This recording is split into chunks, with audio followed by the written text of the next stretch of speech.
Les impôts vont être multipliés par 16 dans ce pays en 2024. L'ennemi numéro 1 de l'entrepreneur, l'instabilité. C'est le sujet de cette nouvelle vidéo sur notre chaîne AH Fiscalité et Finances, dans laquelle on va parler expatriation, dans laquelle on va parler stratégie, dans laquelle on va parler changement législatif créant de l'instabilité pour l'entrepreneur. Avant de commencer, pense à t'abonner à la chaîne, à activer les notifications, nous rejoindre sur Telegram. Nous sommes plus de 3600 à l'heure où j'enregistre cette vidéo. Tu peux également nous rejoindre sur Discord pour échanger avec moi, poser tes questions et échanger avec la communauté. Tu trouveras également dans la description des programmes bonus. Tout est entièrement offert. Donc, en guise d'introduction à cette vidéo, j'ai envie de parler de niche fiscale, de régime dérogatoire, de cadeaux faits aux entrepreneurs et de voir comment ces cadeaux peuvent à terme se transformer et créer de l'instabilité et ce qui va en quelque sorte fragiliser ton business. Et nous allons le voir avec un exemple concret, un exemple en plus qui me concerne. Il faut savoir que de nombreux pays mettent en place des régimes dérogatoires, des niches fiscales pour attirer les entrepreneurs, attirer les investisseurs à s'installer dans le pays pour en bénéficier. Il y a autant de niches fiscales qu'il y a de pays quasiment, mais on peut en citer quelques-uns visant à attirer les investisseurs et entrepreneurs qui ont notamment fait que des entrepreneurs se sont installés dans ce pays. Je vais parler notamment du régime non habituel portugais, du résident non habituel.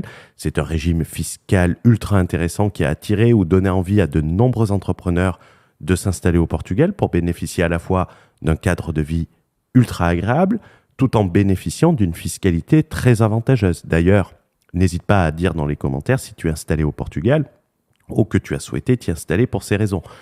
À la même manière que ce que nous allons voir dans cette vidéo, ce régime NHR a été au fil du temps remanié, plus complexe car non automatique.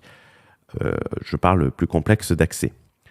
L'exemple que nous allons développer dans cette vidéo, c'est le régime de la micro-entreprise roumaine, qui n'a rien à voir avec la micro-entreprise française. Le terme est trompeur, créant un régime fiscal digne d'un paradis fiscal au sein de l'Europe. Et c'est ce que nous allons voir aujourd'hui.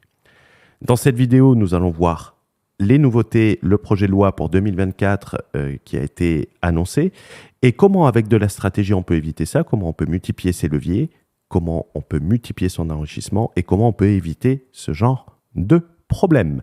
Avant de commencer, une petite information importante également. À la rentrée, nous organisons une formation en live offerte avec comme sujet l'expatriation stratégique. Le contenu qu'on va voir dedans, j'aurais aimé le développer plus tôt pour moi et tu vas le voir dans cette vidéo. On verra la meilleure société offshore qui donne des possibilités. On va en parler avec un exemple concret dans cette vidéo qui va permettre de bénéficier des avantages d'un pays sans bénéficier des inconvénients et qui va permettre notamment de partir de ce pays. On verra la holding mobile et la holding Arnaud en référence à Bernard Arnault, pour multiplier ses leviers sans augmenter sa fiscalité. C'est une notion que je vais aborder dans un séminaire fin septembre pour des entrepreneurs ayant fait un exit. Et nous verrons la stratégie A, expatriation stratégique, millions d'euros de levier, profite au maximum des avantages de tous les pays pour se bâtir une sorte de forteresse financière. Donc, revenons à nos moutons. Et revenons à notre régime de micro-entreprise roumaine, comment cela fonctionne. Alors, le régime de la micro-entreprise roumaine, il faut comprendre que c'est un régime sur lequel tu optes quand tu crées ta société. Ça permet d'opter pour une fiscalité sur son chiffre d'affaires, c'est-à-dire ce qu'on peut appeler une fiscalité forfaitaire. C'est une imposition qui va dépendre de ton chiffre d'affaires, peu importe si tu as beaucoup de charges ou pas. Donc, pour les business à forte marge, comme le business Internet, notamment le conseil, notamment les freelances, tout ça, c'est un régime qui est quasiment imbattable. Et vous pouvez être votre propre employé également. Ça a été remanié une première fois, c'est-à-dire modifié une première fois en janvier 2023, où les seuils ont été abaissés de 1 million d'euros de chiffre d'affaires à 500 000 euros de chiffre d'affaires. Aujourd'hui, on va te parler d'un projet de loi qui vise tout bonnement à quasiment supprimer, donc on va considérer qu'il va supprimer ce régime. Il faut savoir que, oui, 500 000 euros, ça peut paraître un peu faible, mais quand ils ont abaissé le régime de la micro-entreprise, il permettait d'avoir 3 micro-entreprises. On pouvait bénéficier du régime fiscal sur 3 micro-entreprises. Donc ça faisait 1,5 million techniquement. Cela veut dire quoi concrètement ? Ça veut dire que si la loi elle passe, le régime il va être supprimé. C'est normal, c'est un régime dérogatoire, c'est un cadeau, c'est pas le régime normal. Et ce qu'il faut comprendre, c'était que le régime, en étant un régime dérogatoire, ce n'était pas une société à part, ce n'était pas un régime comme en France. Si on le transpose, si on essaye de l'imager au régime fiscal français, imagine, c'est tout simplement une SASU qui, au lieu d'opter au régime de l'impôt sur les bénéfices, au lieu d'opter pour le régime de l'impôt sur l'IR, elle disait « je souhaite opter sur un régime de micro-entreprise, c'est-à-dire que je paye 10% sur mon chiffre d'affaires et je paye comme vous l'avez en micro-entreprise, mais sur une société, c'est-à-dire que vous n'étiez pas, ce n'était pas vous, c'était vraiment une société à responsabilité limitée. La suppression de ces régimes entraînera pour les sociétés en bénéficiant le passage de 1% d'impôt sur le chiffre d'affaires à 16% sur le bénéfice. Donc les sociétés qui sont avec des fortes marges vont être sacrément impactées. Donc les sociétés, en gros, qui avaient le plus intérêt à opter pour ce régime vont se retrouver les plus impactées par ce régime. Une taxation des dividendes qui va augmenter de 25% en passant de 8 à 10%. Ça, c'est sur l'imposition personnelle. Donc c'est une augmentation autant d'un point de vue personnel que d'un point de vue professionnel, ce changement de loi. C'est le problème des régimes dérogatoires. Donc, pour faire simple, et j'ai décidé de te le faire avec un exemple chiffré pour que tu t'en rendes compte, comparatif micro-entreprise et suppression micro-entreprise, et de voir l'augmentation de l'impôt que cela représente. Imagine, tu fais un chiffre d'affaires de 400 000 euros, alors que ce soit en micro-entreprise ou sans régime de micro-entreprise. Le bénéfice, il est de 300 000 euros. Pareil, même quand il sera supprimé, ton bénéfice sera pareil. L'impôt sur les sociétés, par contre, lui, il va un peu varier. L'impôt sur les sociétés, ici, on va payer 1% sur 400 000, donc 4 000 euros. Par contre, avec la suppression du régime, tu vas payer 16% sur 300 000 euros. Donc, tu vas passer d'une charge fiscale de 4 000 euros à 48 000 euros. Ça fait une augmentation de 44 000 euros. Tu multiplies par 10 ton montant de l'impôt. Si tu te verses 200 000 euros de dividendes à titre personnel, avant tes impôts étaient de 8%, donc 16 000 euros. Aujourd'hui, en passant à 10%, il passe à 20 000 euros. Ça fait plus 4 000 euros. C'est-à-dire que sur une situation identique, d'une année à l'autre, tu vas avoir une charge fiscale de 50 000 euros en plus. Donc, ce qu'il faut retenir, c'est que le problème des régimes dérogatoires, c'est leur instabilité et la stratégie à adopter. Retiens une chose, une niche est un cadeau et en choisissant les niches, tu finis à la niche et pas uniquement en business, également en investissement. Comme certains le savent, une de mes sociétés, celle qui vend les produits de formation en ligne, est basée en Roumanie. Alors, tu peux te poser la question, est-ce que ce changement va me faire quitter la Roumanie ou pas ? Merde ! Mais je ne veux pas vos vieilles pièces pourries ! Oh. Mais dehors, les Romano ! Je vais ici apporter une réponse très nuancée et pas forcément fiscale, puisque la situation aujourd'hui est différente de la situation à l'origine lorsqu'elle a été incorporée, cette société. Notamment, comme certains le savent, j'en ai parlé sur la chaîne, j'ai un retour en France qui est programmé en 2024. Ce retour en France a été décidé au cours des derniers mois et de la fin de l'année dernière. Lorsque la société a été créée, je n'avais pas prévu ce retour en France. La méthode SC, on en parlera dans la formation en live de septembre, elle n'avait pas été développée à l'époque. Donc, n'ayant pas développé cette méthode à l'époque, automatiquement, je ne l'avais pas mis en place. Pas de bras, pas de chocolat, c'est assez logique. J'ai toujours fait les prévisions avec un impôt ordinaire, considérant que la niche était un cadeau temporaire. Et ma principale motivation sur cette société en Roumanie n'est pas les impôts, c'est au niveau de la gestion. Et en réalité, la principale chose qui m'a fait m'installer en Roumanie, c'est le renard bleu. Reconnaîtra qui pourra. Ce qu'il faut comprendre, est-ce que je vais quitter la Roumanie ?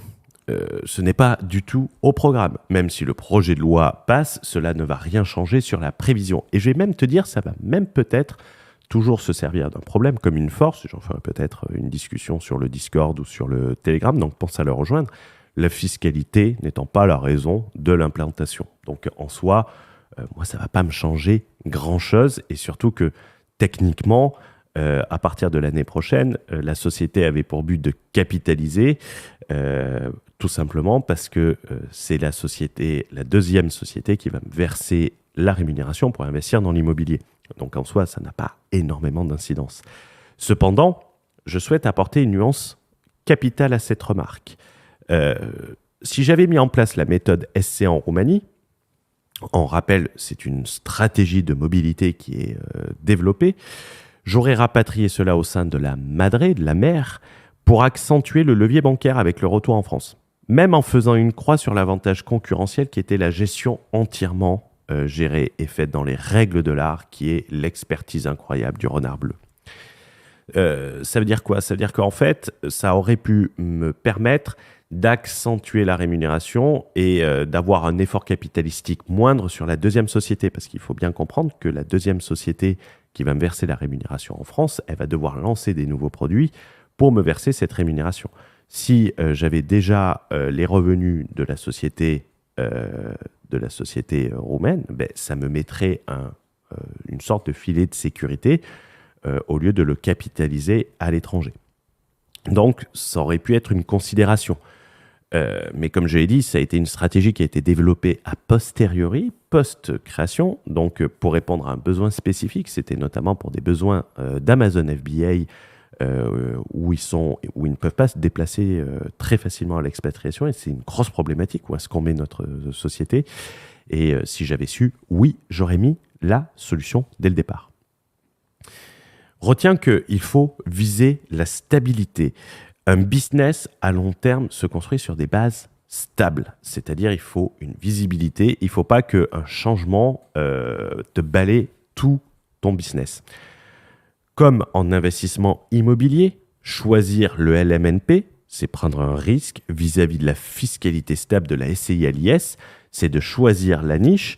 Et si demain, ton LMNP, il est aboli, et la question, c'est pas s'il va être aboli, c'est quand est-ce qu'il va être aboli ou tellement modifié qu'il ne sera plus du tout intéressant, ça va faire un choc. Et le problème pour un investissement immobilier, c'est que le changement de régime, il peut être catastrophique parce que tu passes du rentable à pas rentable. L'effort d'épargne, c'est délicat. Tu vas peut-être avoir d'autres biens qui vont être vendus en même temps parce que les gens se font avoir par le régime. Et tu as un crédit, tu as des obligations. Sur un business, c'est juste une augmentation légère de l'impôt sur le bénéfice. Il n'y a pas de crédit à rembourser. C'est pas comme si, par exemple, sur la société, j'avais 40 000 euros à rembourser, qu'il me reste 0 sur la caisse et que demain, je me retrouve à payer 48 000 euros de plus. Non, contrairement à un bien immobilier, là, c'est délicat. C'est également comme le régime NHR au Portugal et l'exonération des cryptos automatiques, même pour les activités professionnelles. J'avais fait des vidéos sur le NHR en disant notamment, faites attention, ça peut être modifié, les interprétations peuvent changer, et donc ça met une instabilité. Ne basez pas toute votre stratégie dessus. Considérez-le, partez plutôt, je vais là-bas pour cet avantage. Ah, mais en plus, il y a de la fiscalité. C'est un plus. Sinon, vous allez faire que du saut de mouton et je vais l'expliquer ensuite. Et on le voit comment, avec la stratégie SC, ça peut aider parce que si je l'avais mis en place moi-même, la question ne serait pas ce que je ferais, c'est que j'aurais le choix de le faire. Et le choix de le faire est beaucoup plus avantageux.